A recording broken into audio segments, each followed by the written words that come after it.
वरेण्यं भर्गो देवस्य धीमहि धियो यो नः प्रचोदयात्। ॐ तन्नो देवी प्रविष्टय आपो भवन्तु पीतये संयोराभिस्रवन्तु नः।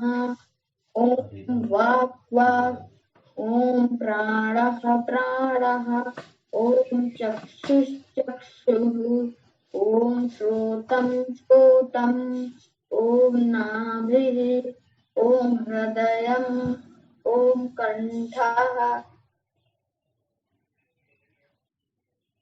ॐ शिरः ॐ बाहुभ्यां यशोबलम् ॐ करतलकरपृष्ठे ॐ भुः पुनातु शिरसि ॐ भुवः पुनातु नेत्रयोः ॐ स्वः पुनातु कण्ठे ॐ महः पुनातु हृदये ॐ जनः पुनातु नाभ्याम् ॐ तपः पुनातु पादयोः ॐ सत्यं पुनात पुनशिरसि ॐ खं ब्रह्म पुनातु सर्वत्र ॐ भुः ॐ भुवः ॐ स्वः ॐ महः ॐ जनः ॐ तपः ॐ सत्यम्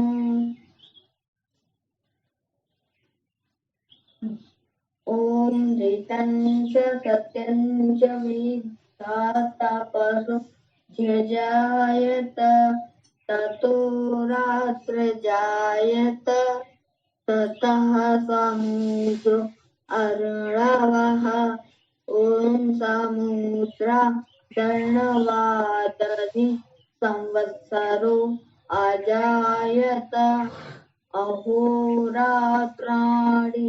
विदधद्विश्वस्य निशतोर्वसि ॐ सूर्याचन्द्रमसो दाता यथा पूर्वमकल्पयत्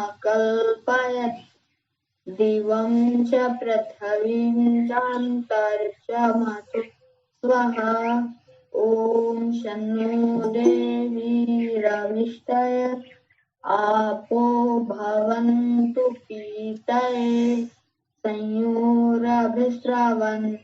नः।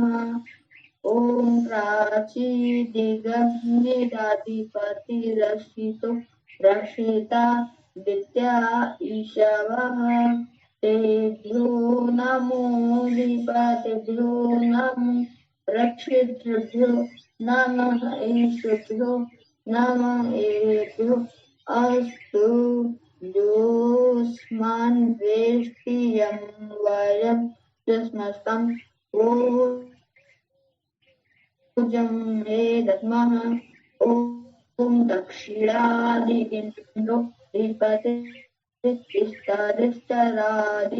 रक्षिता पितर ईशावाः तेभ्यो नमो विपतिभ्यो नमो रक्षितृभ्यो नमः ईशुभ्यो नमः एभ्यो अस्तु योऽस्मान् वेष्टि यं वयं युष्मस्तं भोजं मे दद्मः ॐ प्रतीचि दिग्वरुणोऽधिपतिप्रदातु रक्षितान्नमेषाः तेभ्यो नमो अधिपतिभ्यो नमो रक्षितृभ्यो नमः ईशुभ्यो नमः एभ्यो अस्तु योऽस्मान् वेष्टि यं वयं यस्मस्तं भोजं मे दद्मः ॐ उदीचि दिक्सोमोऽधिपति स्वजो रक्षिता वर्षानि ऋषवः तेभ्यो नमोऽधिपतिभ्यो नमो रक्षितृभ्यो नमः ईशुभ्यो नमः एभ्यो अस्तु योऽस्मान् वेष्टि यं वयं यस्मस्तं भोजं मे दद्मः ॐ ध्रुवादिविष्णुधिपतिकल्म शग्रीवो रक्षिता विरुद्ध ईशवः तेभ्यो नमो दीपतेभ्यो नमो रक्षितृभ्यो नम ईशुभ्यो नम एभ्यो अस्तु योऽस्मान् द्वेष्टि यं वयं युष्मतं भोजं भेदद्मः ॐ ऊर्ध्वादिग्रहः पतिरधिपतिशित्रो रक्षित वर्षमिषवः तेभ्यो नमो दीपातिभ्यो नमो रक्षितृभ्यो नमः ईशुभ्यो नम एभ्यो अस्तु योऽस्मान् द्वेष्टि यं वयं विस्मस्तं भोजं भेदद्मः ॐ उद्वयं तं तस्मै स्वः पश्यन्त स्तरं देवं देवत्रः सूर्यमग ज्योतिरुत्तमम् ॐ उदुस्त्वं जातवेदसं देवं वहन्ति केशवः वृषे विश्वाय सूर्यम् ॐ चित्रं देवानामुद्गादनीकं चक्षुरमित्रस्य वरुणस्याग्नेः आप्राभ्यावा पृथिवी अन्तरिक्षमथु सूर्य आत्मा जगतस्तस्य स्वाहा ॐ तक्षुर्देवहितं पुरस्तात् शुक्रमुच्चरत् पश्येम शरदः शतं जीवेम शरदः शतं शृणुयाम शरदः शतं प्रब्रवाम शरदः शतं मरीणाश्याम शरदः शतं भूयश्च शरदः शतः ॐ भूर्भुवस्वः तत्सवितुर्वरेण्यं भर्गो देवस्य धीमहि धियो यो नः प्रचोदयात् ॐ भूर्भुवस्वः तत्सवितुर्वरेण्यं भर्गो देवस्य धीमहि धियो यो नः प्रचोदयात् ॐ भूर्भुवस्वः तत्सवितुर्वरेण्यं भर्गो देवस्य धीमहि धियो यो नः प्रचोदयात् हे ईश्वर दयानिधे भवत्कृपयानेन जपोपासनादिकर्मणा धर्मार्थकाममोक्षाणां तथा सिद्धिर्भवेन्नः ॐ नमः संभवाय च मयोभवाय च नमः शङ्कराय च मयस्कराय च नमः शिवाय च शिव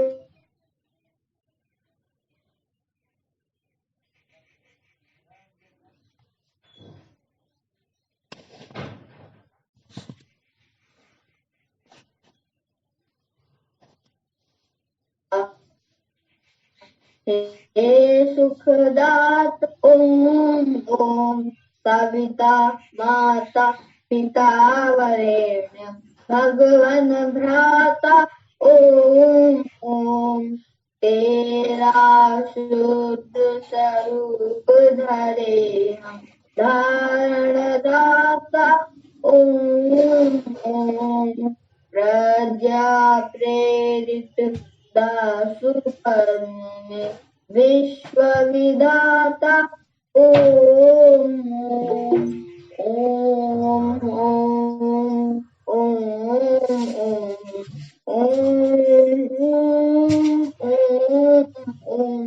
इति संध्या उपासना विधि ओम।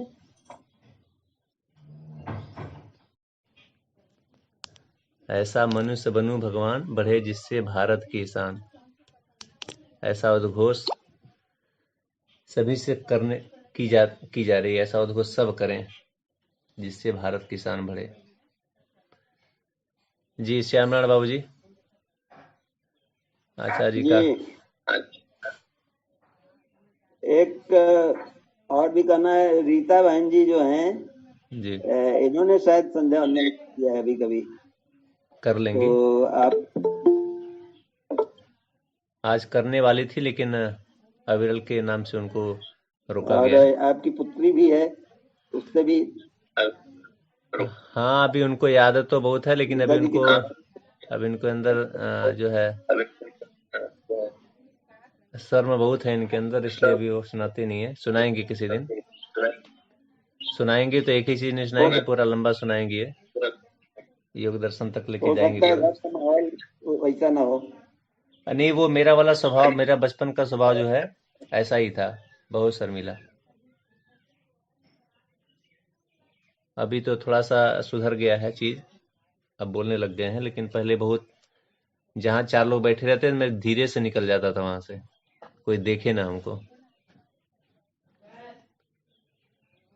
तो वो वाली चीज इनके अंदर है अभी। ठीक है, आइए आरंभ करें। आचार्य जी तो अभी नहीं आए हैं, प्रतीक्षा है उनकी।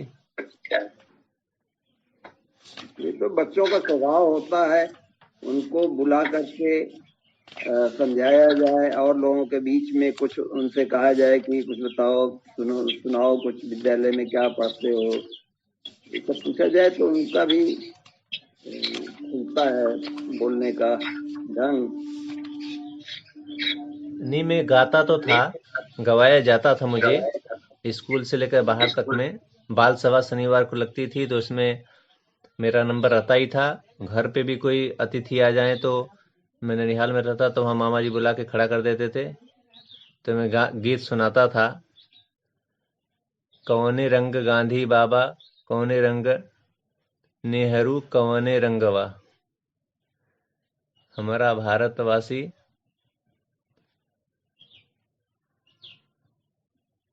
नेतवा कवने रंगवा। ये गीत मैं गाता था उस टाइम पे। तो इसी क्रम में आप एक बढ़िया सा गीत कोई सुना दीजिए जो सबको प्यारा लगे।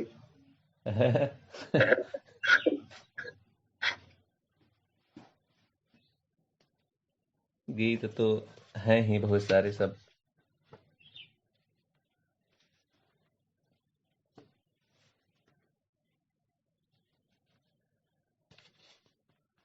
जो हम लोग यहाँ पर जो आ रहे हैं वो एक ही उद्देश्य मुख्य है कि चीज़ों को हम लोग जो चीज़ जैसी है वैसी देखने की दृष्टि आ जाए। बाहर में जैसी दिखाई पड़ती लोग वैसा देखते हैं, जैसी आंख से दिख रही है वैसा देखते हैं। और हम लोग यहाँ आ रहे हैं कि जो चीज़ जैसी है वैसी देख लें। कई बार चीज़ें जैसी दिखती हैं वैसी होती नहीं है, क्योंकि दिखती ही नहीं है। बहुत सी चीज़ें जो बड़ी चीज़ें वो तो दिखती नहीं है कोई, तो हम उसको अपने मन से जो बताया गया, सुनाया गया, चारों तरफ कहा गया वैसा मानते हैं। लेकिन वास्तविकता ये है कि वो अपने यथार्थ रूप में कुछ और है, और स्थूल रूप में हम लोग उसे कुछ और रूप में जानते हैं।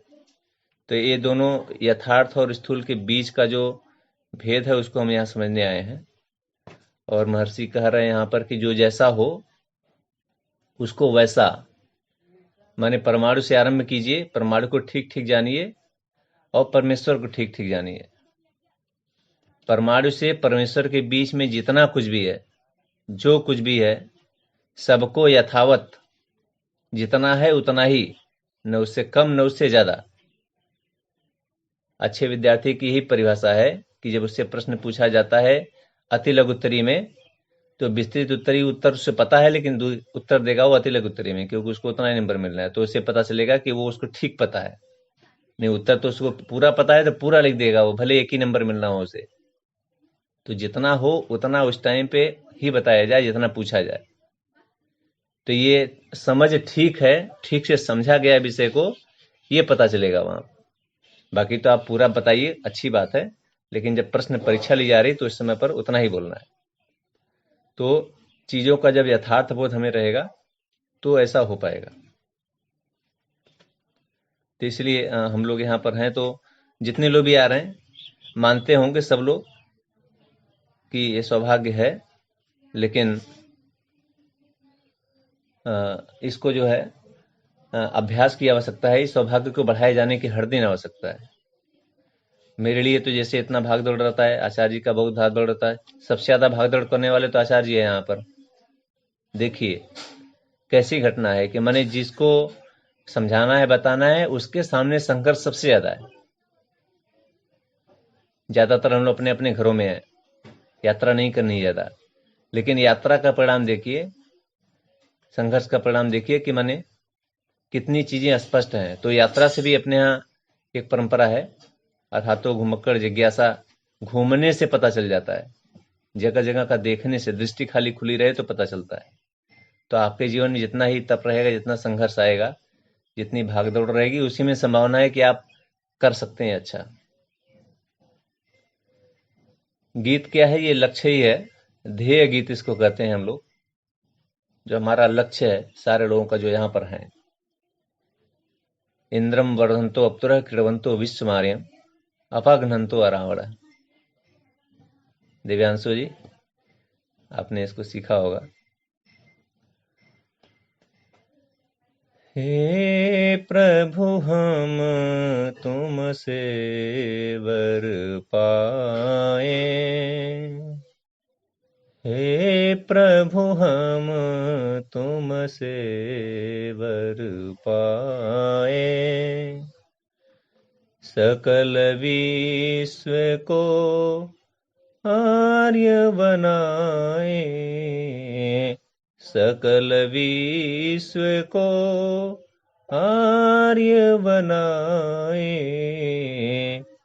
हे प्रभु हम तुमसे वर पाए, हे प्रभु हम तुमसे वर पाए, फैले सुख संपत्ति फैलावे, आप बढ़े तब राष्ट्र बढ़ावे, फैले सुख संपत्ति फैलावे, आप बढ़े तब राष्ट्र बढ़ावे,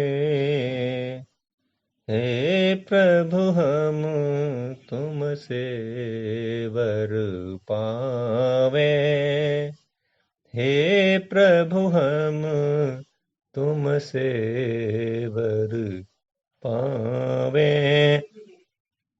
वैर विघ्न को दूर भगावे,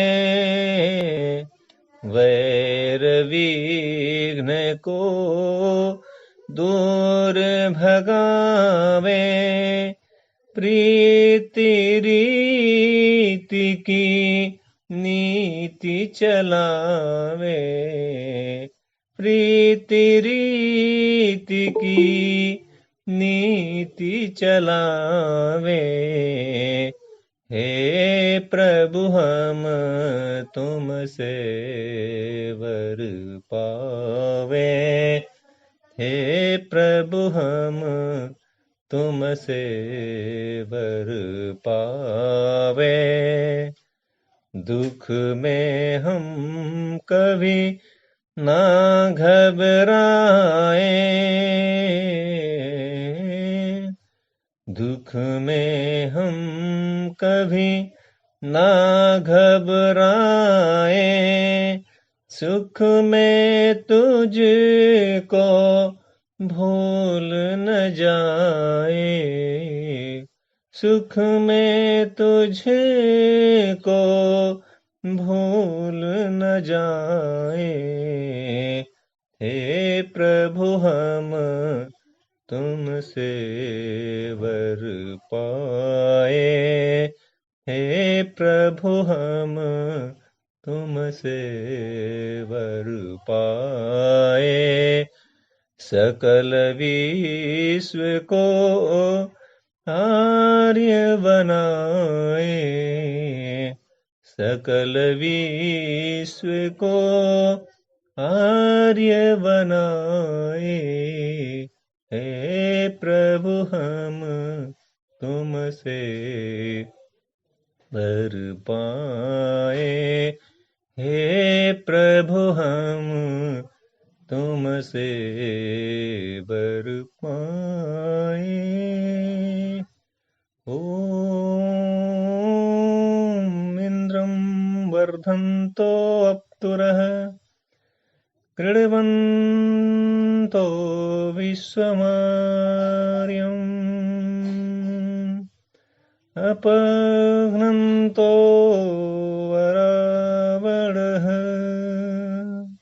अपघ्नन्तो हरावडः।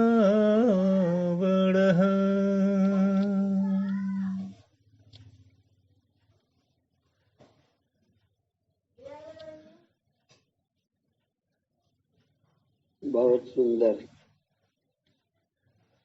ये हम सभी का ध्येय है। यहाँ पर आरंभ में हम लोग बात कर रहे थे विमल जी से के साथ में कि हमें जो जानना है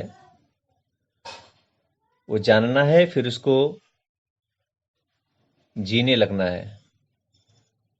जानने का मतलब जानने की ही वही वाली लाइन और बड़ी हो रही तो जीना हो जा रहा है।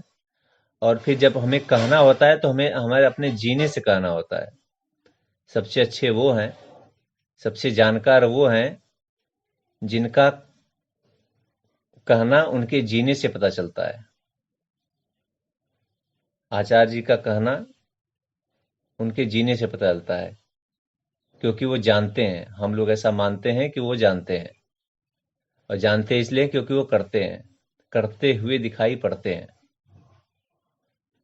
तो इसलिए जानना पहला है। केवल जान जाया जाए तो फिर सब हो जाएगा।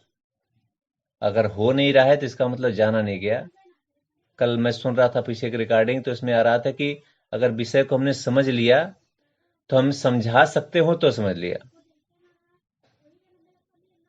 क्योंकि हम सभी लोग मनुष्य की श्रेणी में आते हैं। अगर हम चीजों को समझा नहीं सकते, इसका मतलब पूरा समझा नहीं है। अगर सामने वाला मुझसे नहीं समझ पा रहा है तो इसका मतलब हमने अभी पूरा नहीं समझा है। क्योंकि समझदारी उसके पास भी है, लेकिन उसको कैसे समझ में आता है वैसा मुझे समझाना नहीं आता। ऐसा जब मान के हम लोग चलेंगे तो हमारी सामर्थ्य बढ़ेगी। शुरू में जब महर्षि दयानंद आए समाज के बीच में, एकदम आरंभ में पढ़ करके वहां से, तो वो समझाते थे, लोगों को समझ में कम आता था, नहीं आता था। फिर उन्होंने और साधना बढ़ाई और चीजों को सीखा और समाधि में गए। और चूंकि बहुत सारे प्रश्नों का हल वो समाधि के अंदर से जान करके आते थे, पूछ करके आते थे, परमात्मा से प्रेरणा लेकर के आते थे। फिर वो जब लौट करके आए, उसके बाद फिर जो उन्होंने शुरू किया तो फिर लगातार उसमें चमक आती गई। और फिर 2 लोग सामने बैठे हों कि 1000 लोग सामने बैठे हों, कुछ 100 लोग सामने बैठे हों शास्त्रार्थ करने के लिए, उससे कोई फर्क नहीं। विजय उनको होना था, क्योंकि उनके जो उनको पता था वो भी उनको पता था, जो उनको नहीं पता था वो भी उनको पता था। फिर उनकी तो विजय होनी थी। और जब विजय होती थी तो जो जनता सुन रही होती थी उसका तो कहना ही क्या, वो तो गदगद हो जाती थी।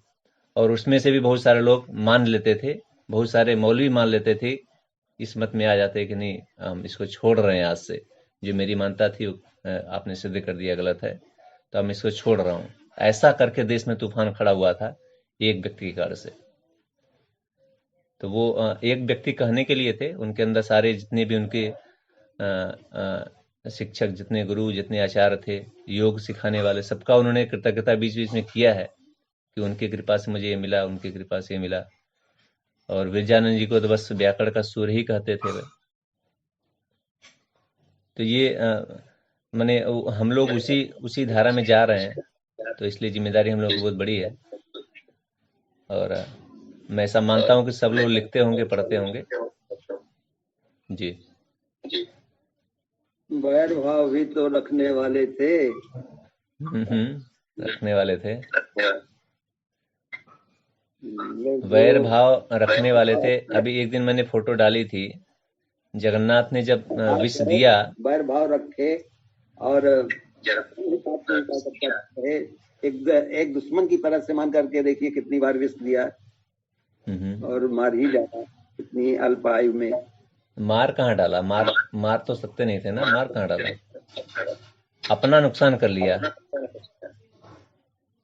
उस शरीर को तो उस शरीर को मारा तो उनको नहीं मारा, उस शरीर को मारा। उस शरीर को मारने से हमारा नुकसान हो गया, संसार का नुकसान हो गया।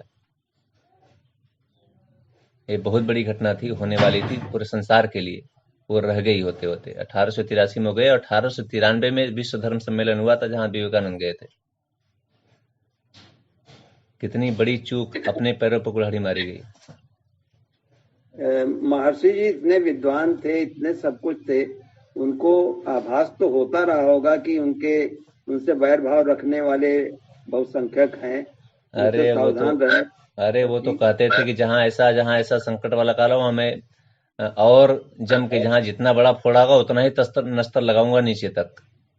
मेरी उंगली की बत्ती अगर बना के जलानी होगी तो जल जाए, मुझे कोई चिंता नहीं है, मैं तो सत्य ही बोलूंगा। जब उन्होंने वायसराय के सामने बोल दिया, सामने से जो बैठा था उसने पूछा, आप इतने राष्ट्र की बड़ाई करते हैं तो इस अंग्रेजी राज के बारे में थोड़ा बोल दिया करिए, उसकी प्रार्थना प्रभु से कर लिया करिए। तो उन्होंने ऐसा उत्तर दिया कि उसके तो एकदम कान खड़े हो गए। भाई जीवनी भी पढ़ रहा हूँ तो पता चल रहा है कि उन्होंने कहा, मैं रोज प्रार्थना करता हूँ और यही प्रार्थना करता हूँ कि हे प्रभु, कितनी जल्दी इन विदेशी दासता से, गुलामी से हमारा देश मुक्त हो जाए। ये कोई कहने वाला नहीं था उस टाइम पर। 1857 बहुत दिन नहीं हुआ था जब वो चुन चुन करके, मार करके पेड़ पर टांग देते थे सबको, जितने भी विद्रोही दिखाई पड़ते थे। तो उन लोगों को आभास हो गया था कि 1857 की क्रांति में इनका योगदान था, लेकिन इनको हाथ नहीं लगा पा रहे थे क्योंकि इन्होंने कोई सुराग छोड़ नहीं रहे थे। सारा मना कर रखा था, कोई छापना नहीं, कोई बताते नहीं थे। जो थोड़ा मोड़ा बोला भी उसको छापने से मना कर दिया कि अभी इसको नहीं छापना मेरे जीवन में रहते रहते। तो ये इतना स्पष्ट बोलने वाला, ठीक है, नुकसान तो किया है, अपना नुकसान किया है हम लोगों ने, जिन्होंने भी किया। अब उन्होंने तो अपना उनके रहते रहते इतना उन्होंने किया, उसके जाने के बाद उससे ज्यादा किया, और अभी भी संभावना है उससे ज्यादा ही होने वाला है। मान लीजिए आप, अगर महर्षि आज की तिथि में होते तो होने की संभावना तो नहीं थी। मैंने बहुत लंबा, कितना साल हो गया, 18 से अभी 200 साल हो जाएगा। अभी 1824 में 200 साल, तो 200 साल तो नहीं रहने वाले थे, लेकिन 100 साल तो बड़े आराम से रह सकते थे जिस तरह का उनका था। बहुत ही, माने पूरा संघर्ष करते हुए 100 साल तक रहते। तो 59 साल में चले गए, तो 41 साल जो घट गया वो अपना नुकसान किया गया है। और वो तो तुरंत वो जगन्नाथ जो बीज दिया था उसने, वो आया तो तुरंत गिड़गिड़ाने लगा और तुरंत कबूल कर लिया कि महाराज ऐसी गलती हो गई है, क्योंकि बहुत पुराना था नहीं, वो समझ नहीं पाया। वो इनको अभी नई नियुक्ति हुई थी या करवाई गई थी, उसमें भी साजिश है। उसके बाद फिर वो दे दिया, तो फिर उन्होंने तुरंत बोला कि अभी तुम, रात का समय है, अभी तुम ऊपर भेजा, ऊपर जितने पैसे रखे थे बोले लेकर के आओ, तुरंत यहाँ से निकल जाओ, नहीं तो तुरंत तुम्हें मृत्युदंड मिलेगा यहाँ से लोगों के द्वारा। अब मैं नहीं चाहता कि तुम्हें मृत्युदंड मिले, तुम लेकर निकल जाओ। तो रोते रोते वो पैसा लिया और वहां से रातों रात भागा वहां से, फिर नेपाल चला गया। बाद में पता लगा कि वो पागल हो गया, जगन्नाथ तिवारी जाकर उधर आ गया। अब इन लोगों का क्या हुआ, जो अली मर्दान खां थे और वो नन्ही जान थी और इनका जो है जसवंत सिंह, ये सारे लोगों का क्या हुआ, अभी आचार्य से पूछना रहेगा कि इन लोगों के साथ क्या घटना घटी। तो ये एक चिंगारी मतलब सत्य को समझ सकी, तो उसने पूरा इतना तूफान खड़ा किया, और ये तूफान अभी शांत नहीं होने वाला है जब तक ये गीत जो भी आपको जो मंत्र सुनाया गया और उसका गीत बनाया गया, तो ये लगातार चलेगा। एक व्यक्ति भी अगर जीवित है इस विचारधारा का धरती पर, तो मिटने वाला नहीं है ये। अभी सैकड़ों कई सौ साल तक चलता रहेगा, जब तक ये बदले नहीं संसार में पूरा। ये चिंगारियों ने, जो वेद तो हमेशा से मान्यता में थे, जब ये बता दिया गया था कि वेद है ही नहीं, तो लोग बड़े निराश हो गए। जो जानकार लोग वही बता रहे हैं कि नहीं, वेद है ही नहीं, शंकासुर नामक राक्षस चल ले गया। एकदम से लोग चले गया तो चले गया, अभी आएगा तो आएगा, फिर ऐसा लोग मान के बैठे थे। लेकिन जब महर्षि आके कहा गया कि नहीं, कहीं नहीं गया, यही है, यही है, तो अब एक नहीं करोड़ों लोग जानते हैं कि वेद है यहाँ पर। आज की तिथि में कई करोड़ों लोग जानते हैं धरती पर कि वेद है यहाँ पर, ये मानता है, और ऐसा लोग जी रहे हैं। अब हम लोगों की सामर्थ्य थोड़ी कम है, इतना बात है बस। जिस दिन सामर्थ्य बढ़ेगी उस दिन तो वेद आएगा अस्तित्व में, वेद के सिद्धांत माने जाएंगे, ये इसमें कोई दो राय नहीं। हमारी सामर्थ्य बढ़ जाए, बस हम यही प्रतीक्षा कर रहे हैं, हम सभी लोग यही कर रहे हैं कि जो हम लोग यहाँ सीख रहे हैं, हम समझा नहीं पा रहे, लेकिन हम पूरी कोशिश तो कर रहे हैं, सब लोग कर रहे हैं। राघवेंद्र जी लोग रोज डटे रहते हैं लाठी लेकर के, एकदम से लाठी भी साथ में रखते हैं, वेदी नहीं रखते, लाठी भी रखते हैं, मौका लगे तो भी चला देंगे। ठीक है, वो भी करना है, लेकिन चीज़ों को हम समझ लें, ये बहुत आवश्यक है। क्योंकि हम तो अपने लिए यही मान रहे हैं कि हम अगर समझा नहीं पा रहे हैं तो हम खुद कोशिश रोज कर रहे हैं कि हम कैसे समझाने लायक बन जाएं। और समझा लेंगे तो समझ लेगा, व्यक्ति समझ लेगा तो हमारे साथ आ जाएगा। वो समझ लेगा कि कोई व्यक्ति जीवन भर मेहनत कर रहा हो और उसको हम बताने जा रहे हैं कि तुम गलत हो, तो इतना आसान तो नहीं कि उसके पूरे जीवन की मेहनत उसको हम सिद्ध कर दें कि वो गलत है। अब ऐसा तो महर्षि जैसे लोग ही कर सकते थे कि कोई गलत हो उसको समझा दें कि तुम गलत हो, तो उसका तो पूरा जीवन बेकार हो गया कि अभी तक तुम किए क्या, तुम सारा गलत गलत लेकर चलते रहे। तो उसको कैसे कैसे बताना, क्या रणनीति हमारी होनी चाहिए, कैसे हमें समझाना चाहिए, ये चीज बारीकियां हमें, सत्य को कैसे समझाया जाए कि समझ जाए वो, ये चीज हमें अभी आचार्य से सीखनी है हम लोगों को।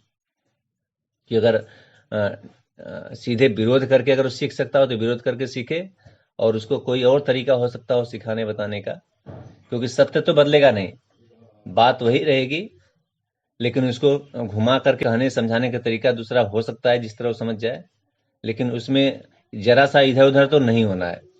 ईश्वर ऐसा है तो ऐसा है, ब्राह्मण ऐसे होते हैं तो ऐसे होते हैं, जो जैसा है उसको वैसा। यही तो हम लोगों ने एक ही शब्द लाइन तो सीख रहे हैं मैं अभी 2 साल से, कि जो जैसा है उसको वैसा देखा सुना समझा जाए और वैसा ही बताया जाए। यही सत्य है, यही यथार्थ है। सत्य की परिभाषा में सत्यार्थ प्रकाश की एकदम भूमिका में ही लिखा हुआ है, इसको खोज कर देख लीजिएगा, लिख लीजिएगा।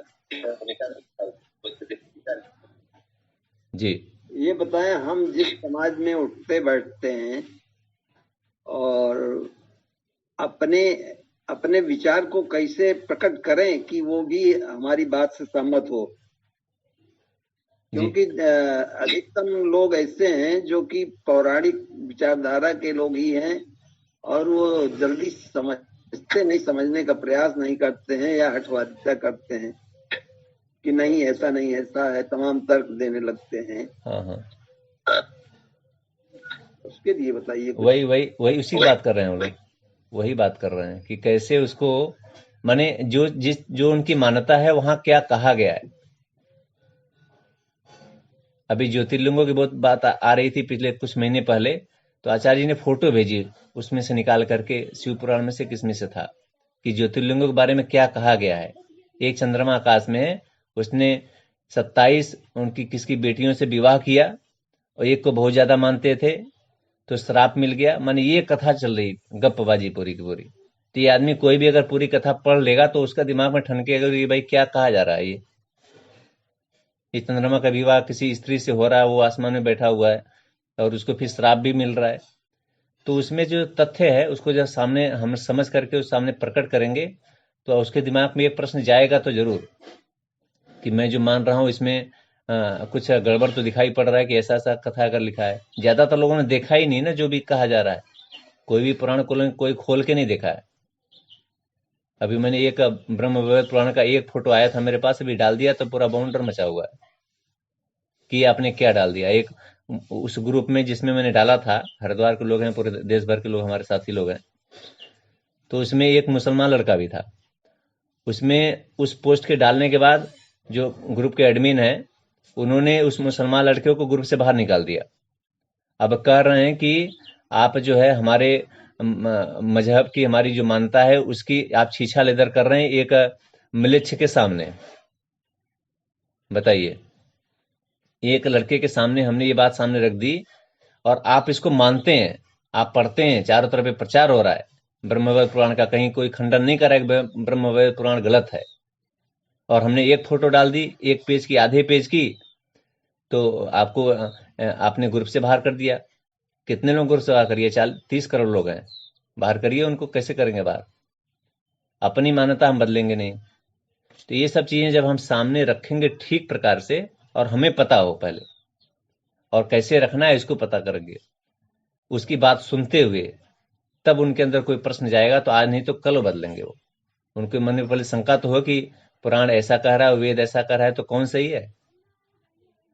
वेद में इतनी कथाएं बताई जाती हैं, कहानी है कहानी, वेद में लिखा है, वेद में लिखा है। वेद छुआ नहीं किसी ने, देखा नहीं हाथ में लेकर के, खाली सुना है नाम, और उसके नाम के बाद ये सुना है कि वेद में ये लिखा है, तो उनको चारों संहिता हम लोग रख लें, 300-400-500 में आएगी, सारे 20,000 से ऊपर मंत्र एक जगह है पूरा, जिसमें से पारायण करवाते हैं आचार्य जी। तो देखें, बताएं कहाँ कहानी, कहाँ इसमें किस्सा लिखा हुआ है, किसकी कहानी लिखी हुई है इसमें। तो जो चल रहा है वो वेद के विरुद्ध चल रहा है, लेकिन वेद का नाम लेके चल रहा है। वेद का नाम न ले तो पूरा ही नहीं होगा।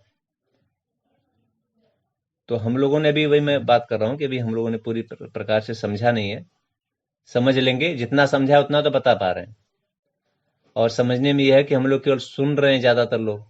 कुछ लोग हैं जिसको मैं जानता हूँ जो नोट करते हैं। दुर्गे जी बहुत तेज नोट करते हैं। मैं कभी उनके साथ कक्षा में रहता हूँ तो मुझे लिखना पड़ता है उनके कार्ड से, ये तो बहुत ज्यादा लिख रहे हैं, तो मैं भी लिखता, फिर बढ़ा देता हूँ स्पीड उनके टाइम पे रह करके मैं। तो ये हम किसी भी विषय पर, आप एक तरीका मैं बता रहा हूँ, आप पीछे की कोई रिकॉर्डिंग उठा लीजिए, पीछे की रिकॉर्डिंग 1 महीने पहले की उठाइए आप, तो आप देखेंगे कि उस समय जो बताया गया था उसमें आपको समझ में आया था, लेकिन अभी वो याद नहीं है आपको। हमें याद नहीं है। मैं परसों भी कल सुन रहा था गाड़ी में, तो उसमें जितनी चीजें आई हैं उसमें बहुत सी चीजें दिमाग से उतर गई हैं, क्योंकि हमने उसको लिखा नहीं, हमने उसको याद नहीं किया, समझा नहीं उसको।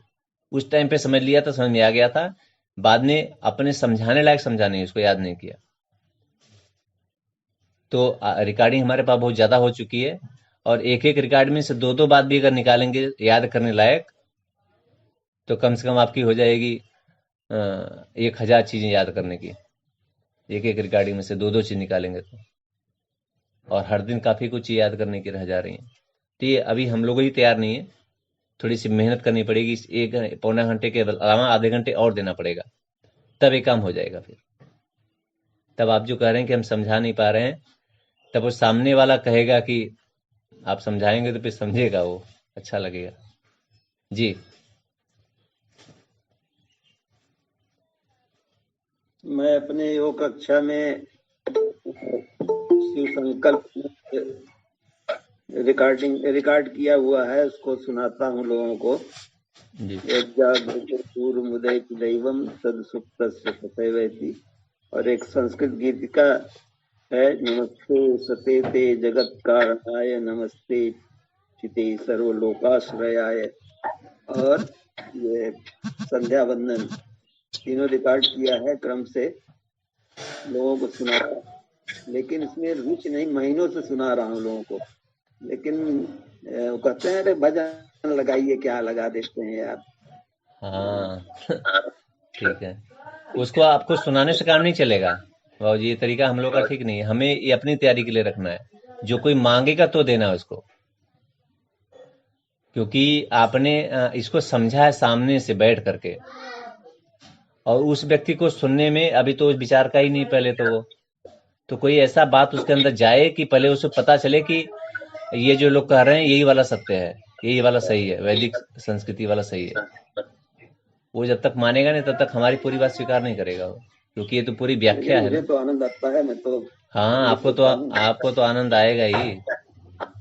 आपने चूंकि पूरी विस्तृत में देख लिया उसको, और 60 में आपको पता चल गया है। उसने विस्तृत में देखा नहीं है, इसलिए 60 में उसको पता नहीं है।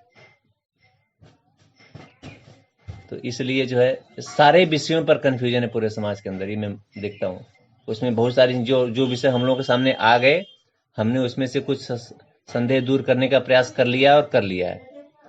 लेकिन जो विषय हमारे सामने नहीं आए हैं, उसमें बहुत जगहों पर कंफ्यूजन है, संदेह है, हमारे अंदर भी, हम लोगों के अंदर भी।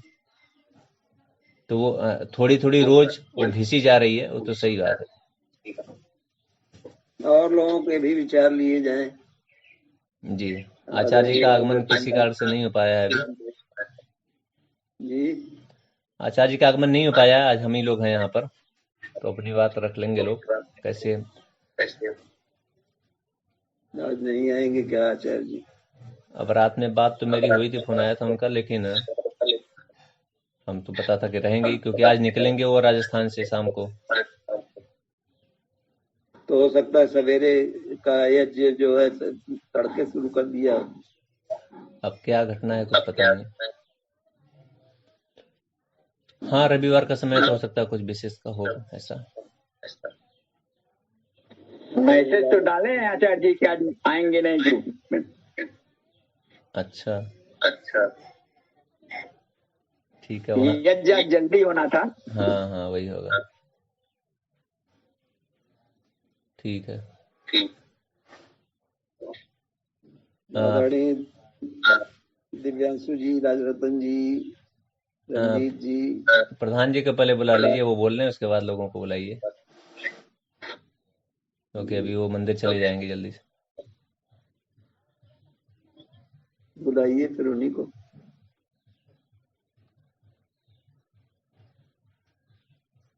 प्रधान जी आवाज आ रही है तो?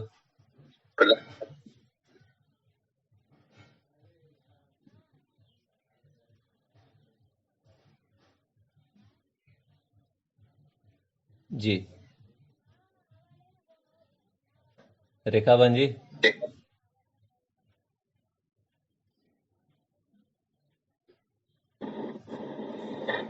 हाँ जी क्या भैया, क्या कह रहे हो?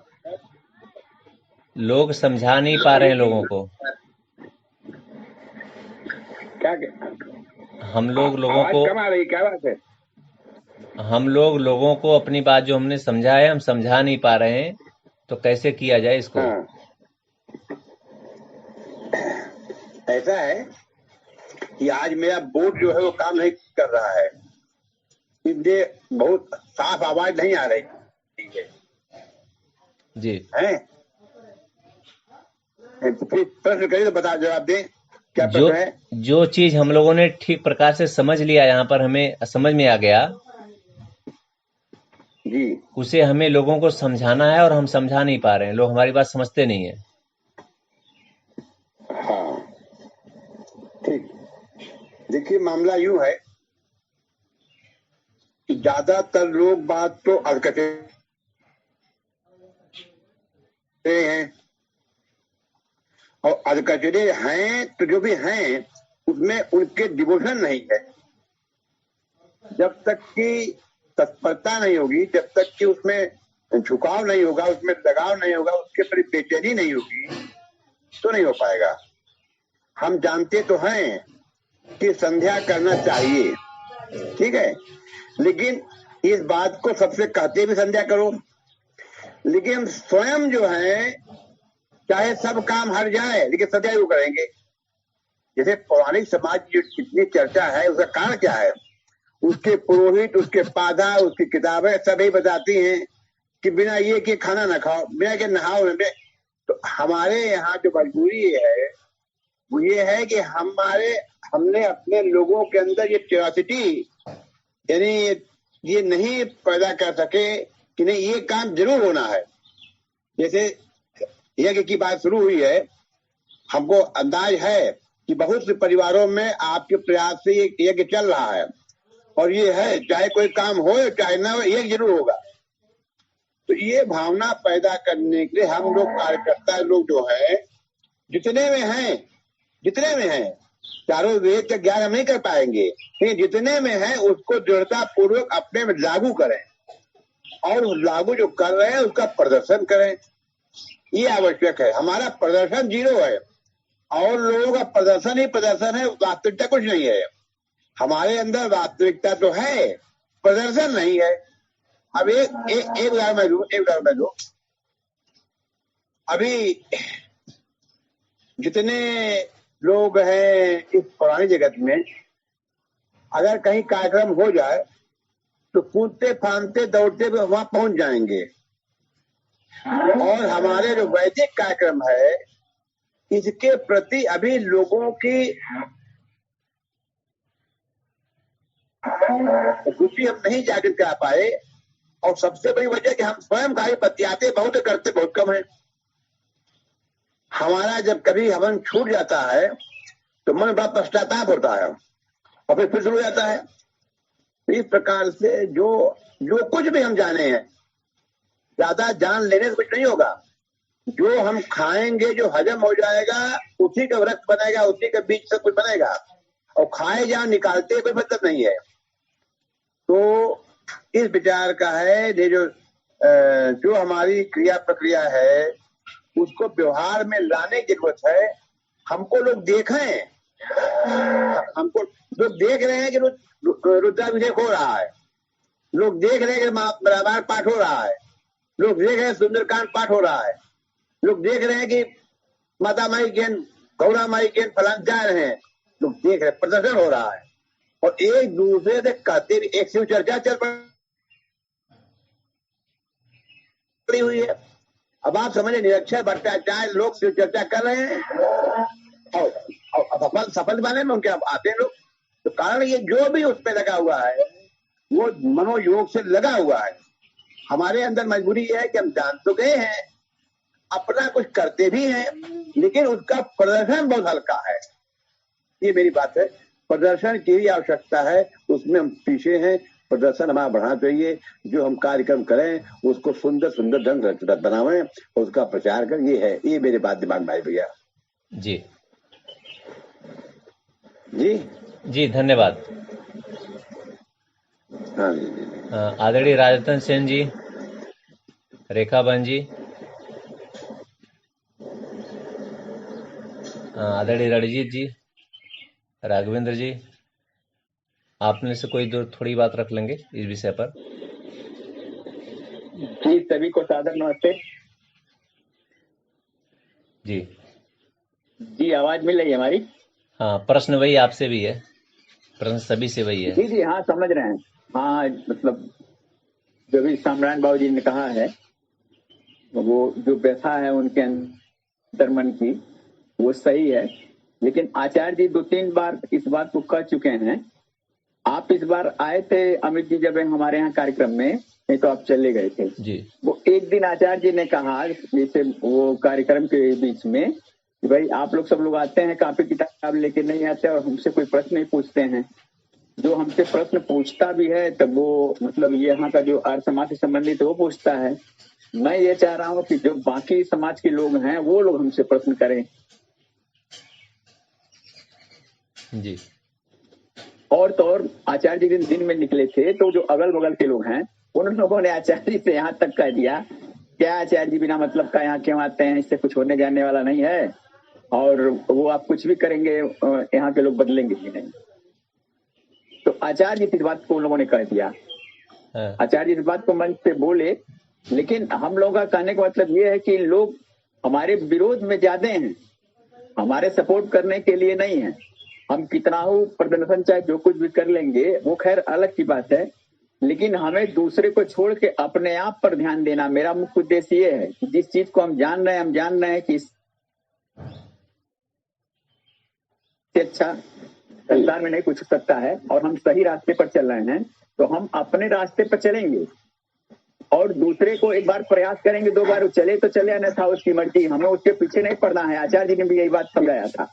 और एक दिन वो संजोग के रात में हम जुड़े थे, उनके भी कार्यक्रम में जो भारद्वाज जी हैं वो भी बोले कि आपका काम प्रयास करना है, लोग जुड़ रहे हैं या नहीं जुड़ रहे हैं उससे आपको मतलब नहीं है, लेकिन इस चीज को ध्यान में रखिए कि हम अपने आप को बदल रहे हैं कि नहीं, अपने लोगों को अपने परिवार को बदल रहे हैं कि नहीं, और इस कार्य को हमें किसी भी हालत में छोड़ना नहीं है। इसलिए साम्रायण बाबू जी से हमारी प्रार्थना है कि दुखी होने की जरूरत नहीं है, आप इस रास्ते पर चल रहे हैं, बहुत अच्छी बात है। एक बार बताइए, लोग समझते हैं तो ठीक है, अन्यथा उनको बहुत ज्यादा प्रयास करने की जरूरत नहीं। कुछ लोगों के भाग में चीज नहीं है तो उसको जबरदस्ती नहीं आप डाल दीजिएगा। जी नमस्ते। रास्ते में अंधेरे में एक दिया रखा हुआ है और दिया जल रहा है, तो दिया ये क्यों सोचेगा कि सामने वाला है उस प्रकाश से देख करके सही रास्ता पकड़ ले। दिए का काम जलना जलता रहे, बस वो सूरज का काम जलना है, जल रहा है, वो यही ठीक है, वो काम अपना कर रहा है। अब जिसको उठना है वो उठ रहा है 3 बजे 4 बजे, और जिसको 8 बजे तक 10 बजे तक सोना 10 बजे तक सो रहा है, सोए, वो क्या फर्क पड़ता है। लेकिन उठने वाले की संख्या फिर भी निकालेगा तो ज्यादा मिलेगा आपको। और कहीं न कहीं से सूरज को तो मानता ही है कि वही सारी स्रोत है सारे उसका जो है। तो ये अंतर में सभी को है, महर्षि और ऋषियों का देश है, ये सब लोग मानते हैं, करते भले नहीं है लेकिन मानते हैं।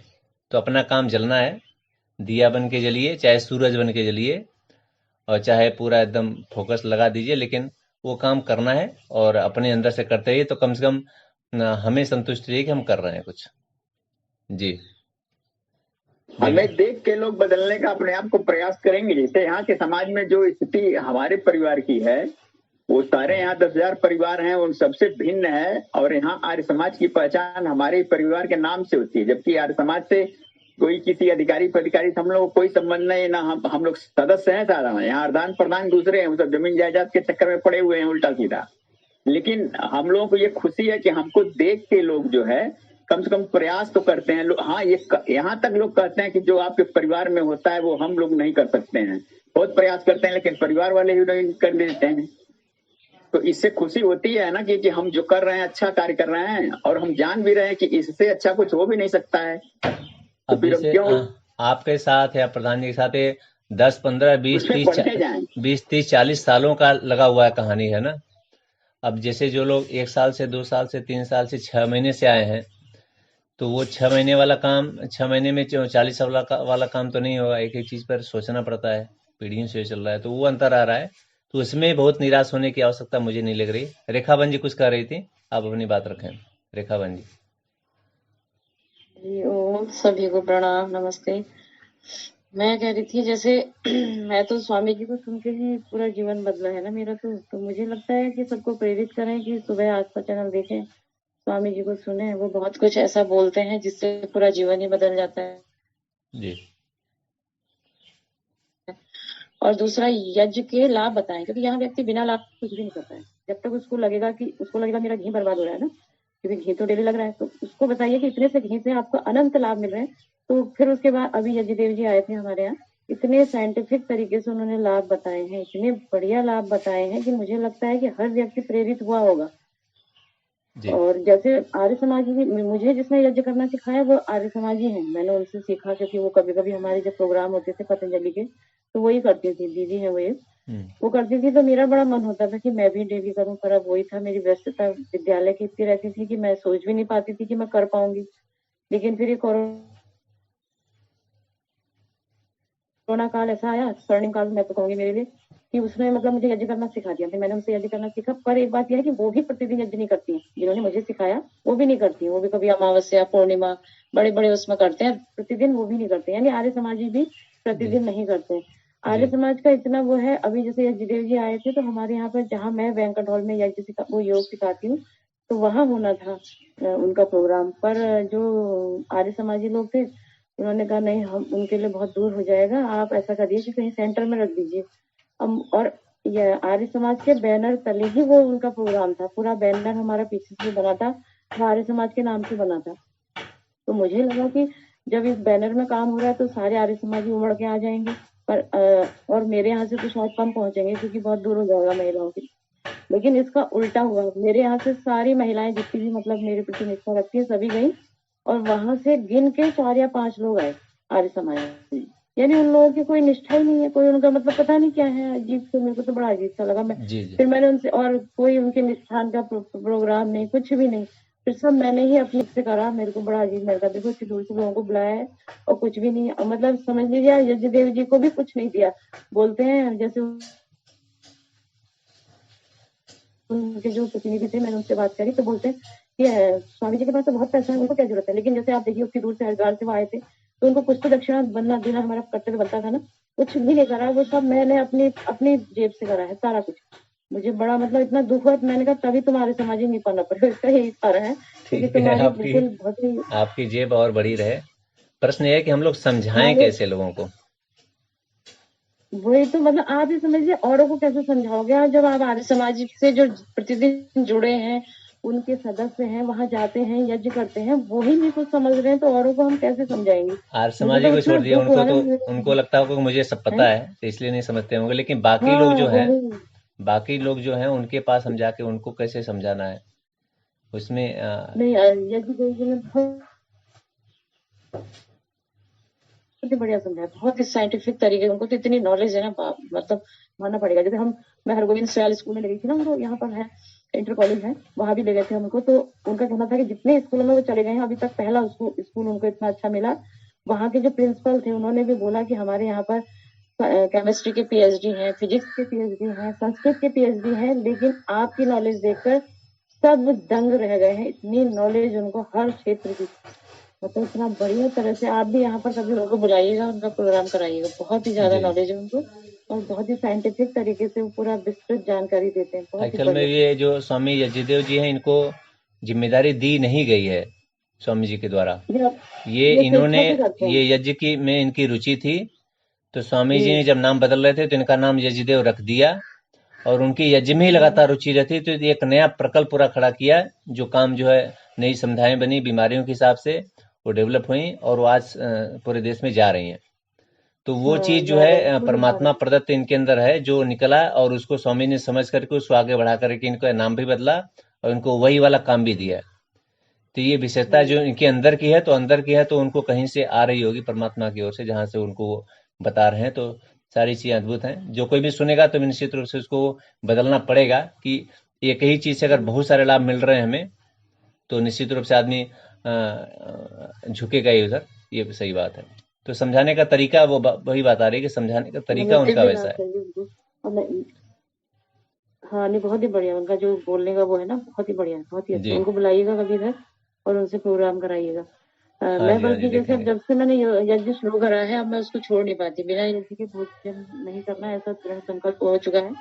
कभी कभी जैसे कल मेरा छूट गया था, सुबह इतना टाइम ही नहीं हुआ मुझे, क्योंकि विद्यालय भी जाना है, भोजन भी बनाना है, बहुत ही काम हो जाते हैं हाँ, सुबह के सुबह समय। सुबह तो जिसे न कर पाए व्यक्ति तो शाम को कर ले, दिन में कर कभी ले मैंने कभी। शाम को करा, हाँ वही फिर तो कल वो शाम को करा, सुबह करती का हूँ करना कल, अति छोड़ती नहीं। विशेष बात है। शाम को भी हो जाएगा तो छूटेगा नहीं, तो हो जाता है।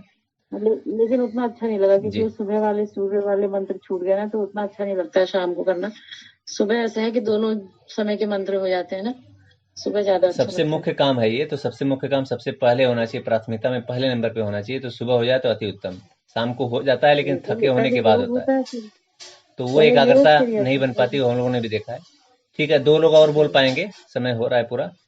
देव्यांशु जी और जो लोग भी बोलना चाहें, 2 लोग और बोल लें थोड़ा थोड़ा करके,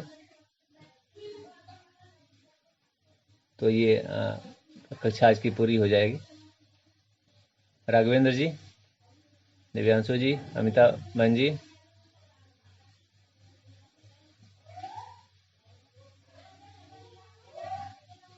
जी।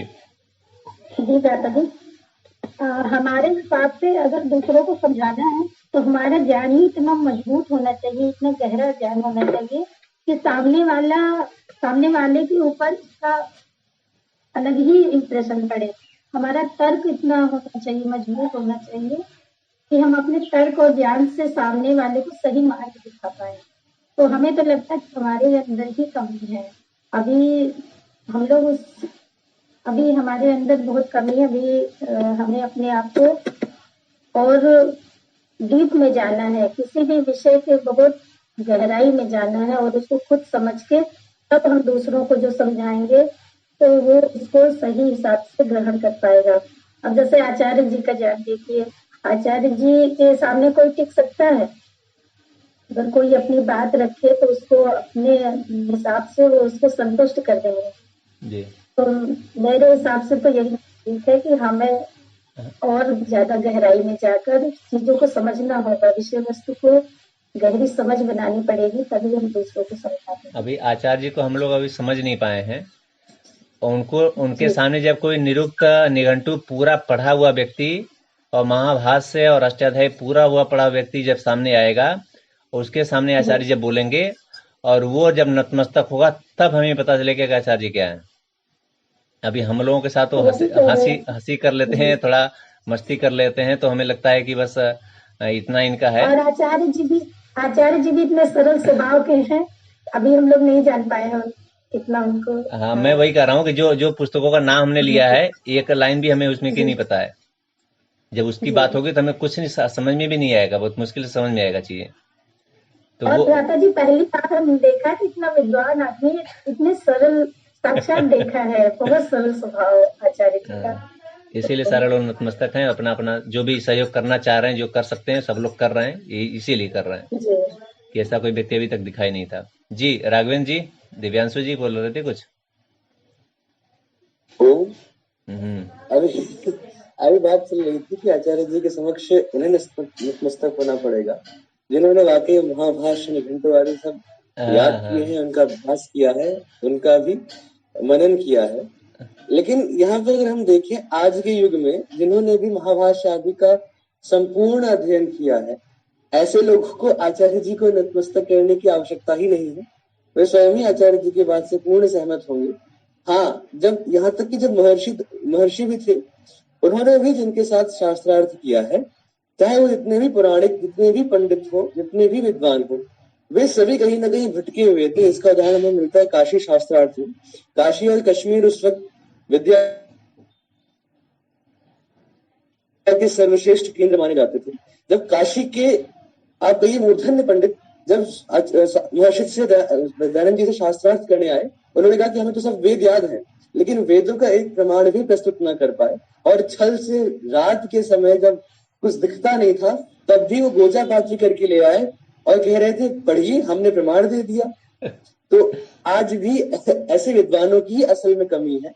अगर आचार्य जी जैसे विद्वान ही अगर आगे आए और इस तरह अपना ज्ञान, इस तरह ऐसी कक्षाएं चलती रहे, तभी तो भी इतना अच्छा हो सकता है। ओम बिल्कुल ठीक है।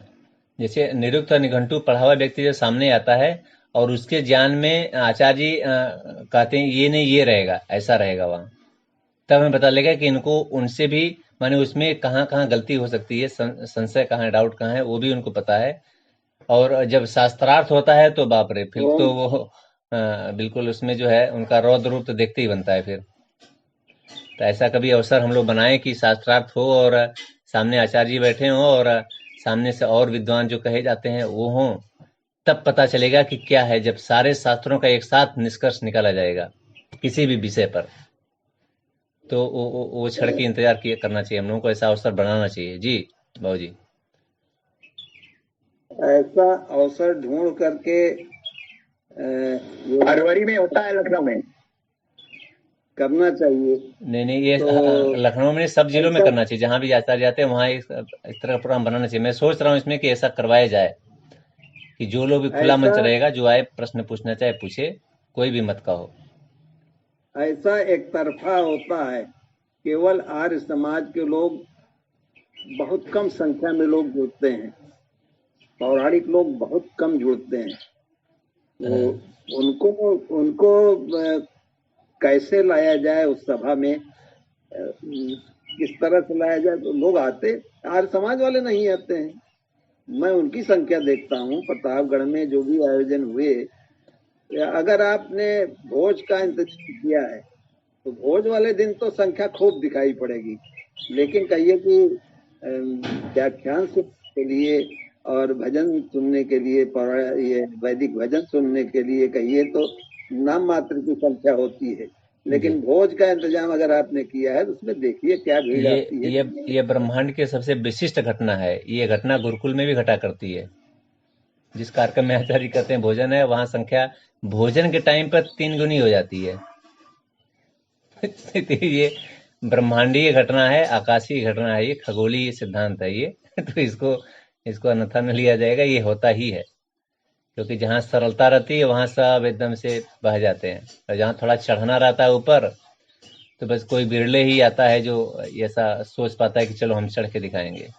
तो इस सिद्धांत में आना तो बस बिल्कुल उतना ही है, ऐसा ही है। लेकिन सारी चीजों के बाद भी हम लोग जिस संस्कृति के पक्षधर हैं, जो हम चाहते हैं, हम लोग सीख रहे हैं, और सीखने में हम सोच रहे हैं कि जो कोई ट्रेनिंग ले रहा हो उस समय उसको सैलरी मिलने लगा तो बहुत बड़ी घटना होती है। वो तो सीख रहे हैं, तभी हम लोग लगा रहे हैं। बाद में भी हम समझाने की स्थिति हमारी हुई नहीं, फिर भी थोड़ा थोड़ा तो समझा ही लेते हैं हम लोग, और उसमें रोज रोज बढ़ोतरी होगी। शुरुआती जी करीब 28 वर्षों से हमारे यहाँ हो रही है। इसमें शुरू में करीब 20 वर्षों तक हम लोग भंडारा भोज का आयोजन नहीं करते थे, लेकिन एक ग्रुप, क्या मतलब कुछ लोगों का कहना था कि कोई भी कार्य इस तरह का हो तो भंडारा होना चाहिए।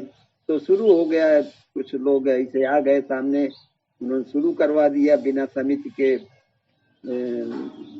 समर्थन के, तो शुरू हो गया है, अब चल रहा है। तो कथा सुनने वाले आते हैं, जो भी पौराणिक कथा हो रही, जो भी सुन रहा है अपने समाज के लिए जो भी है, जो मिल रहा है, तो उसमें कथा सुनने वालों की संख्या सैकड़, पहले दिन तो 10-20 लोग होते हैं, दूसरे दिन 5-10 और बढ़ जाएंगे, अंतिम दिन जब खूब प्रसाद वसाद अच्छा बटने को रहता है तो उसमें भीड़ आ जाती है, 200-300 तक, 400-500 तक भी कभी एक आध बार हुआ है। तो और भंडारे में हजारों में आएंगे, फिर तांता नहीं टूटता है। हाँ अरे भाई उसमें भंडारे में कैसे हो, उसमें तो चलना जरूर, आपने फलाने ने कहा है तो उसमें तो चलना जरूरी है भाई, नहीं क्या कहेंगे। हाँ हाँ, फलाने ने भंडारे के लिए कहा था और कथा के लिए नहीं कहा था शायद, उनको भूल गया था वो। कहा जाता है भंडारा तो उसी में जोड़ दिया जाता है। जी, तो ये उनको तो एक सब जगह ही है। अब मैं गुरुकुल में देखता हूँ तो वहाँ भी ये स्थिति है। आर्य समाज में हमारे यहाँ होता है तो वहाँ भी सब जगह है। इसको सार्वत्रिक मान लीजिए, यूनिवर्सल सच्चाई है ये, और ऐसा होता ही है। तो इससे चिंता की बात नहीं, जो आते हैं लोग कुछ ना कुछ सीखते ही हैं उसमें। जी अमित जी, जो अपने यहाँ कार्यक्रम होता है 9 दिन 10 दिन का,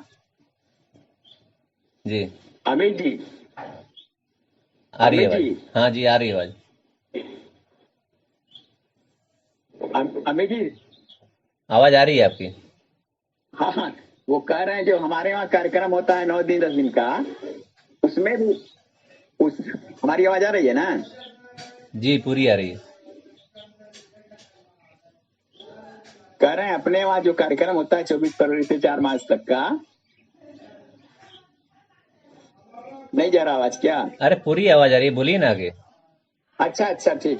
तो उसमें भी जो है, जैसे एक दिन आचार्य जी से बैठ के दोपहर में हम लोग डिस्कस कर रहे थे, तो यही हो रहा था कि अगर ये 9-10 दिन जो भोजन का कार्यक्रम रहता है रात्रि में, वो अगर ना हो तो हमारे वहाँ भी संख्या बहुत कम हो जाएगी। ये जी पता नहीं क्या है, कुछ समझ में नहीं आता है ऐसा क्या होता है।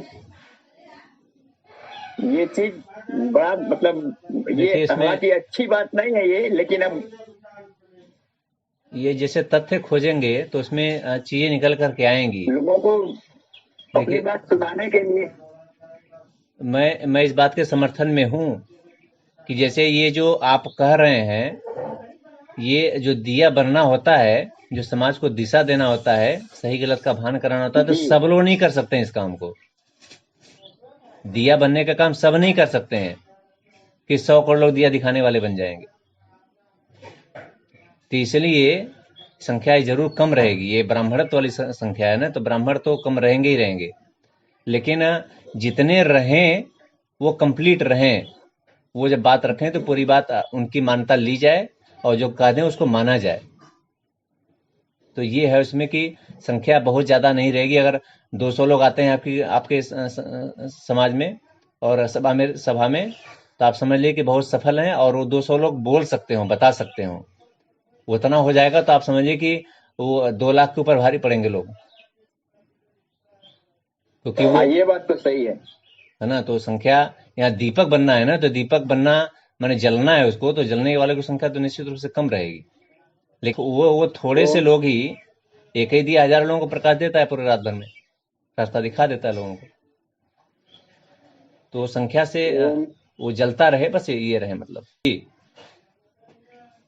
बहुसंख्यक लोग समाज में ऐसे होते कि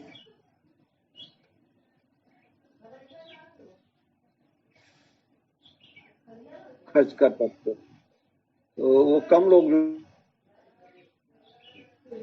जी कम धन वाले जो सामर्थ्य नहीं होती है कि प्रसार के रूप में उसका खूब प्रदर्शन हो, तो प्रदर्शन नहीं हो पाता है। प्रदर्शन न होने की वजह से प्रचार प्रसार भी कम होता है। उसमें धनी लोगों को आगे आना चाहिए, खुल करके, दिल खोल करके आना चाहिए, लेकिन वो आते नहीं है। कार्यकर्ता मिल जाए और नहीं, आपका ये प्रचार प्रसार जब आगे बढ़ेगा तो आएंगे लोग, जोड़ने वाले मिल जाएंगे। दान आज बहुत दिया है, पहले की तुलना में बहुत ज्यादा दान दिया जाता है। आज लोगों का सामर्थ्य बढ़ी है, लोगों की आय बढ़ी है, तो दान भी लोगों का बढ़ा है, लेकिन वो दान जा कहाँ रहा है, वो नाली में जा रहा है, जहां से उनका भी नुकसान हो रहा है, पूरे समाज का नुकसान हो रहा है। माने 1-1 किलो सोना लोग चढ़ाते हैं बड़े बड़े मंदिरों में, चांदी चढ़ाते हैं, क्या क्या चढ़ा देते हैं, जाके वहां भंडार इकट्ठा हो गया है। कहाँ देना चाहिए वो उनको पता ही नहीं है कि हमारा दान कहाँ जाके सफल होने वाला है, कहाँ से हमको लाभ मिलने वाला है। उनको भी नुकसान हो रहा है, पूरे समाज का नुकसान हो रहा है, उनके धन का नुकसान हो रहा है। तो ये वाला प्रकाश पहुंचेगा जबकि दान देना कहाँ चाहिए, तो वो लोग यहाँ देंगे दान। उनको लगेगा कि गुरुकुल बनाना चाहिए, 1 किलो गुरुकुल में दान करेंगे, वो 1 किलो सोना 1 किलो दान कर दे तो पूरा एकदम खड़ा हो जाएगा गुरुकुल चमचमाते हुए। तो वो चीजें जो है वो तो स्वार्थ, वो जो चढ़ावा चढ़ाते हैं अपने स्वार्थ के लिए चढ़ाते हैं कि मैंने जो लूटा नहीं, है। वो स्वार्थ भी नहीं है उनका। स्वार्थ का मतलब हमारा हित होना चाहिए ना स्वार्थ में।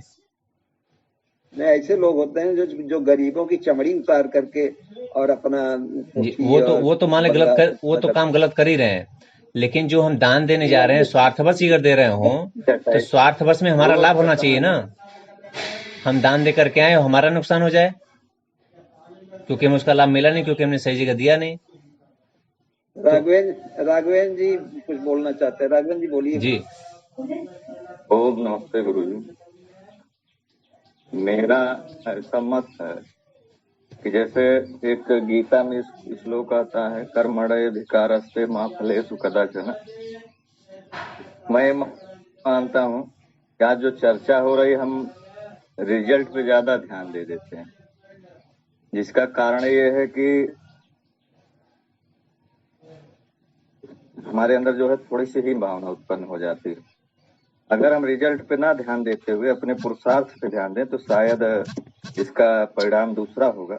दूसरी चीज है कि हमें अपनी वाली पकड़ाने के लिए पहले उनकी वाली थोड़ी बहुत चेष्टा करनी पड़ेगी। जैसे अंग्रेजों ने क्या किया कि शराब पकड़ाने के लिए पहले मुफ्त में बांटना चालू किया। चाय के लिए भी एक नीति इस तरीके से बनानी पड़ेगी। ऐसे सरकार की नीति है, गरीबों को वोट देने के लिए इस समय मुफ्तखोरी का पूरा एकदम अंबार लगा हुआ है। हर पार्टी आती है, वो मुफ्तखोरी के नाम पे इसको बांटेगी, उसके बांटेगी। ये इस तरीके से नीति चल रही है। तो हमें एक अच्छी ठोस नीति बनानी पड़ेगी, उस पर काम करना है। दूसरा काम ये है, जैसे ये होता है समझाने समझ नहीं रहे। अब यह प्रयास अगर हम बदलाव तभी हो पाएगा जब दोनों लोग प्रयास करेंगे, पौराणिक जगत वाले भी और इधर के भी, तभी बदलाव आ सकता है। अगर अकेले हम समझे कि बदलाव हम ला पाएंगे तो बहुत ही कठिन और जटिल प्रक्रिया है। जिस तरीके से महर्षि दयानंद सरस्वती जी की, या तो उतना हमारे अंदर दृढ़ संकल्प हो और हमारे अंदर उतना पुरुषार्थ करने की क्षमता हो, तो इतना हम कर सके तो हो सकता है। दूसरी चीज ये है कि जैसे मैं एक उदाहरण से समझाना चाहूंगा अपनी बात, हो सकता है ना समझा पा रहा हूँ, कि जैसे गड्ढे में कोई गिरा है। ये उदाहरण आचार्य जी के द्वारा ही प्रस्तुत किया गया था। गड्ढे में कोई गिरा है, अब गड्ढे वाला आदमी, हम तो गड्ढे के पास खड़े हाथ दे रहे हैं, तुम बाहर आ जाओ, बाहर आ जाओ। और गड्ढे वाला आदमी अगर हाथ भी नहीं दे रहा है तो वहां पुरुषार्थ करना बेकार। और अगर गड्ढे वाला आदमी हाथ दे रहा है फिर भी नहीं निकल पा रहा है, तो ऐसी दशा में हमें अपने आप को दोष देने की जरूरत नहीं है। हमें यही है कि हमने पुरुषार्थ किया किंतु सार्थक परिणाम नहीं निकले, आगे फिर प्रयत्न किया जाएगा। जी ओम। जी, आप कुछ और खुल करके बोलिए, इससे आपकी इतनी बात से संतुष्टि नहीं हुई। आज के लिए इतना ही बुलवाया जाए, क्योंकि मंदिर जाना है मुझे भी। आज मैं जा रहा हूँ, थोड़ा देर हो गया आज। मुझे भी देर हो रहा है तो ठीक है। शांति पाठ जी, शांति पाठ। अमिता बहन जी। जी, अविरल जी हैं क्या? अविरल जी चले गए हैं? नहीं, साइकिलिंग करने निकल गए।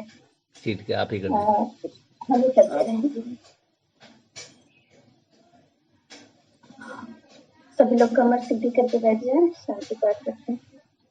ओम द्योः शान्तिरन्तरिक्षं शान्तिः पृथिवी शान्तिरापः शान्तिरौषधयः शान्तिः वनस्पतयः शान्तिर्विश्वे देवाः शान्तिर्ब्रह्म शान्तिः सर्वं शान्तिः शान्तिरेव शान्तिः सामा शान्तिरेधि। ओम शांति शांति शांति।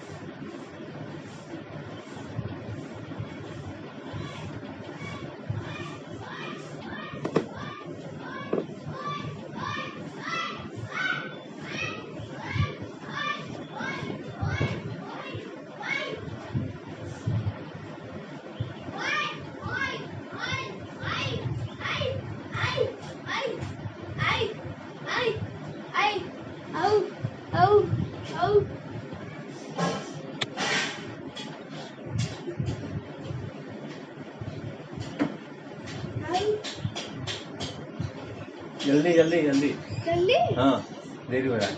मम्मी तुम पहले अपना करो। अच्छा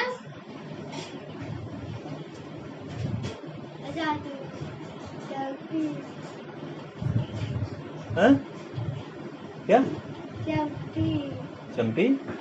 हाँ जलेबी जलेबी? कहाँ है जलेबी? हाँ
कर क्या रहा तुम लोग?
थोड़ा पानी जल्दी से।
la pandina.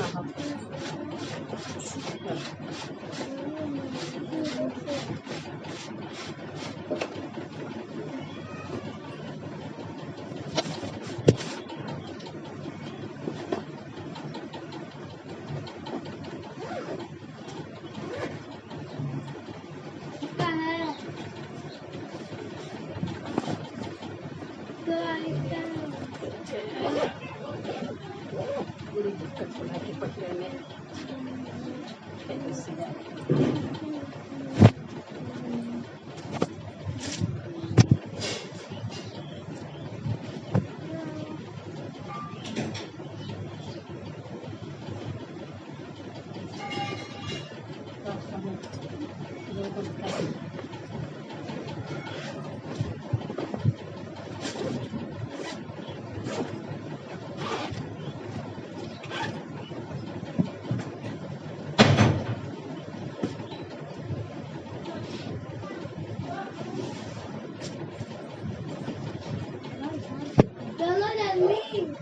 चली जल्दी।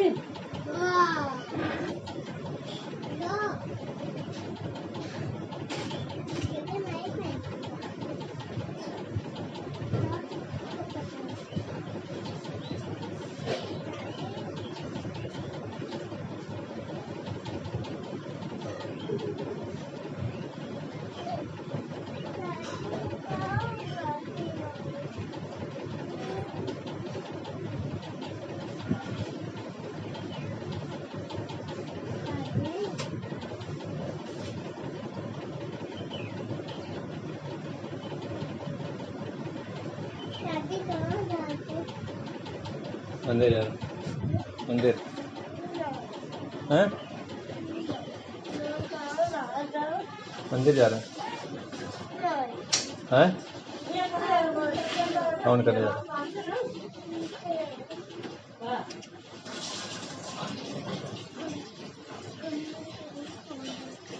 झूठा माटा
मानवी दीदी जाओ दीदी बुलाओ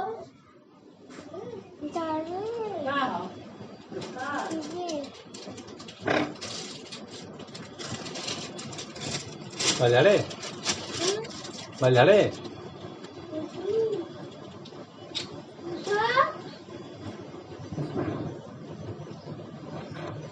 ये कौन तुम खाई हो? ये कौन खा रहा था? लो डाल दो वहाँ जूठा में डाल दो बाल्टी में जूठा वाली बाल्टी में।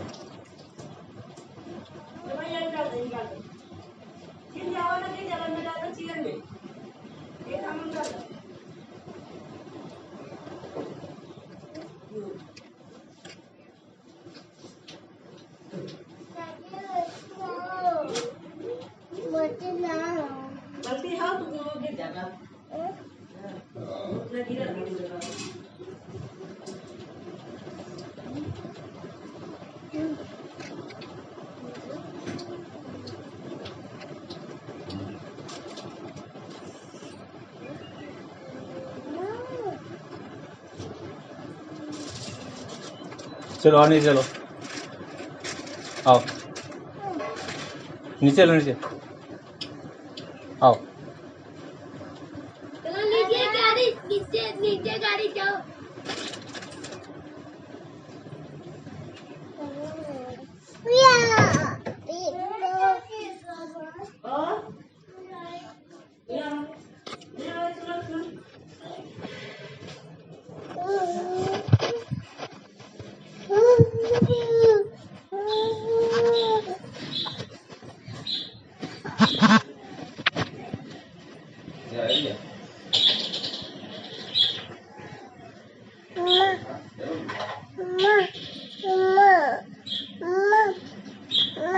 हैं?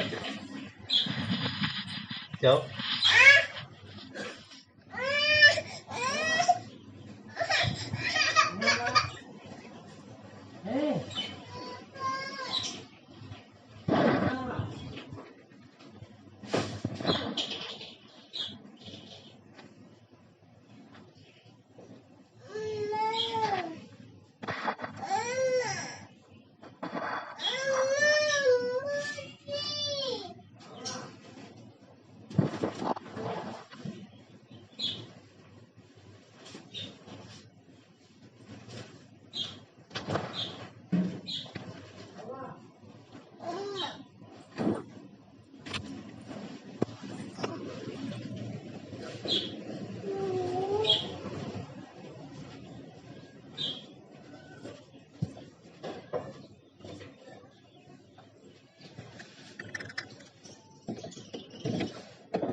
चलें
पिताजी हाँ